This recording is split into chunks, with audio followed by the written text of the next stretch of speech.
Bien que le Salon national de la pourvoirie attire nombre de chasseurs, évidemment, il va y avoir plusieurs pêcheurs également au rendez-vous. Et qui parle de pêcheurs, bien, parle d'embarcation nautique.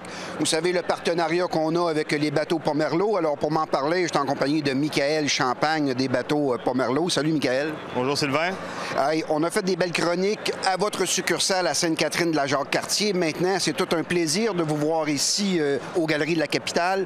Parle-moi, Michael, des bateaux Crestliner. C'est-tu un bon bateau pour un pêcheur? Bien, en fait, Crestliner, selon nous, c'est un des meilleurs bateaux sur le marché à cause de sa construction aluminium soudé complètement. Aucun renfort de bois, vraiment juste des renforts d'aluminium et soudé en bouffeté. Donc, c'est vraiment ce qui fait la différence d'un Crestliner et qui va différencier son comportement dans la vague aussi. Ça, c'est intéressant ce que tu me dis là, parce que souvent, le pêcheur qui magasine un bateau va souvent magasiner un prix et va souvent oublier le confort qu'il doit avoir sur l'eau ou lorsque les intempéries décident finalement de rendre la partie de pêche un peu plus difficile. Effectivement, le pêcheur va souvent regarder le côté visuel. Oui. C'est dur de voir il faut se pencher en dessous, il faut comprendre, il faut aller plus loin. Puis c'est quand on rentre dans le détail que Crestliner se démarque. Parce que là, on a vraiment une différence de qualité de construction de coque. C'est ça qui démarque notre bateau. Puis ici, bien là, on a la famille Crestliner au salon. Quand tu me parles de famille Crestliner, toujours avec la consonance pêche derrière la tête, il y a des bateaux quand même qui sont typiquement pêche, mais ils ne font pas juste ça. Il y a des bateaux beaucoup plus versatiles, si je comprends bien. Effectivement, Crestliner est une gamme étendue qui va répondre à des besoins familiaux, des besoins, je vous dirais, un peu plus sportifs. Crestliner va répondre vraiment à une grande clientèle. Ils ont compris, au fil des années, que pour attirer leur clientèle, ça prend pas juste un bateau de pêche, ça prend un bateau qui va faire plaisir à la dame aussi. Ça, je trouve ça intéressant parce que de plus en plus, les pêcheurs ont des familles, les pêcheurs ont des enfants, ils veulent les amener à la pêche, mais veulent également les amener faire une balade en bateau. Et j'imagine que les modèles que tu me parles sont capables de tout relier ça, finalement. Effectivement. Ici, au salon, on a un Super Hawk qui fait partie de la famille, on va dire, Ski and Fish. Donc, c'est un bateau qui va faire plaisance, très confortable, qui va faire aussi de la pêche. Donc, un bateau qui va avoir beaucoup d'espace à l'arrière pour faire de la pêche à la troll. On a aussi un habitacle, on a vraiment on va dire, un toit campeur complet. Donc, c'est vraiment un bateau qui va répondre aux besoins familiaux. Ensuite de ça, on va avoir le Fish Hawk, qui est un bateau, lui, qui va être plus, on va dire, sur la pêche au lancer. Donc, on a vraiment un très grand espace à l'avant, un bateau qui va vraiment se démarquer sur le marché. Là. Donc, c'est un genre de bateau qui peut avoir un pêcheur à l'arrière, près du moteur, un pêcheur à l'avant, et aucun, par exemple, va se nuire durant les lancers. Là. Effectivement. Je dirais même que sur un 16 pieds et demi qu'on a ici, on a de l'espace pour 2 pêcheurs à l'avant. C'est confortable, c'est très stable. Et il y a un troisième modèle également qui est présent au salon. Oui, on a on va dire, notre petit pain chaud de Crestliner, c'est le Kodiak.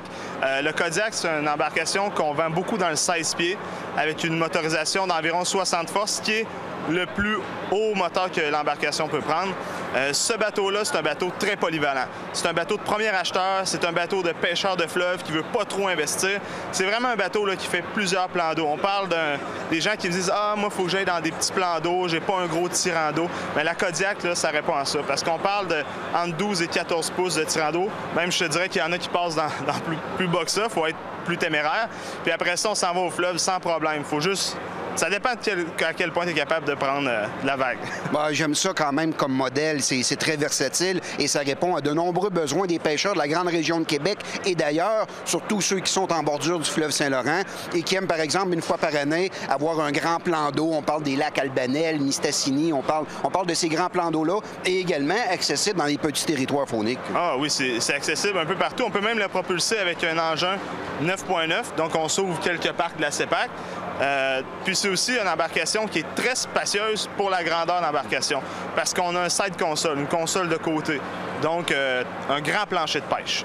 Est-ce que c'est possible d'avoir un bateau genre clé en main, Michael? Le pêcheur recherche, par exemple, un bon sonore performant. Il veut, par exemple, un fameux downrigger pour pêcher en profondeur. Il veut peut-être avoir un petit moteur électrique qui s'opère à pédale à l'avant. Est-ce que chez Pomerleau, les bateaux, vous êtes en mesure de procurer tout ça aux clients? Oui, effectivement. Chez Pomerleau, on se spécialise dans le domaine nautique. Donc, de faire un bateau clé en main, c'est un peu aussi une de nos spécialités. Le Super Hawk qu'on a ici, c'est un très bon exemple. Si les gens veulent venir le voir au salon, on a un 19 pieds et demi, un moteur de 150 forces. On peut y mettre un 9.9 en moteur d'appoint. On a des dents de rigueur dessus, des porte-cannes. On a un beau sonore. Ici, on a un Lowrance, un HDS5.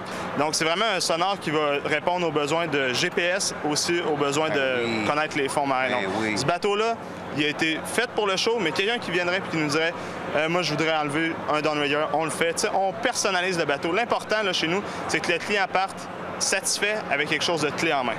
Et vous avez habitué également les gens d'un service après-vente exemplaire. S'il y a un petit pépin, vous êtes toujours de tout secours au téléphone. Je t'ai vu répondre au téléphone quelques fois pour dépanner les gens. As-tu oublié ça? As-tu oublié ça? As-tu pensé à telle affaire? Je trouve que c'est un service qui est très important, surtout pour des gens qui n'ont pas l'habitude du nautisme en tant que tel et qui sont à leur premier bateau. Là.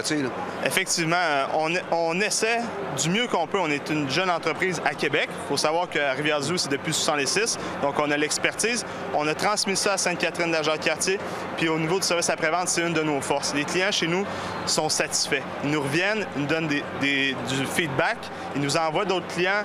Puis avec les bateaux qu'on a, ben ça peut juste répondre. Bien, Michael, tu passes le week-end ici. En tout cas, on invite les gens à venir te rencontrer. Vous voulez visiter les nouveaux modèles Crestliner. Vous voulez peut-être vous acheter un nouveau bateau. Je pense que vous allez être très bien conseillé.